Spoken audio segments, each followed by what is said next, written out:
వాస్తవంగా ప్రతిపక్ష హోదా అన్నటువంటి కాన్సెప్ట్ ఇప్పుడు తలెత్తినటువంటి వివాదం ఏదైతే జగన్మోహన్ రెడ్డి ప్రతిపక్ష హోదా ఇవ్వాలంటాం.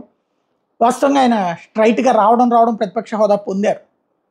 పార్లమెంట్లో అయితే కనుక సింగిల్గానే ఉన్నారు. కానీ అసెంబ్లీలోకి అడుగుపెట్టింది ప్రతిపక్ష నేత హోదాలోని, రెండోసారి ముఖ్యమంత్రి హోదాలు. ఇప్పుడు ప్రతిపక్ష హోదా రాలేదు 10% అన్నటువంటి పాయింట్, దాన్ని అవమానంగానే తీసుకున్నారు. అయితే అది మేము గౌరవం ఇచ్చాం, ఆయనకు ఆ హోదా లేకపోయినా అన్నటువంటి ప్రభుత్వం చెప్తూ వచ్చింది. కాన్స్టిట్యూషన్లో ఇది లేదు అంటూ జగన్ రాసినటువంటి లేఖ మీదన తాజాగా నిపుణులు చెప్పేటటువంటి మాట ఏంటంటే, రాజ్యాంగపరంగా అయితే లేదు, శాసనసభలు తయారు చేసుకున్నటువంటి నిబంధనల్లో ఉంది. ఇందులో 1947 నుంచి 77 దాకా అసలు ప్రతిపక్షమే లేదు. ఒక రకంగా చెప్పాలంటే అంతా కాంగ్రెసే కదా.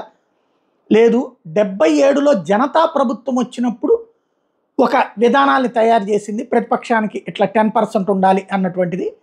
అంతే తప్పించి అది కాన్స్టిట్యూషనల్ కాన్సెప్ట్ కాదు.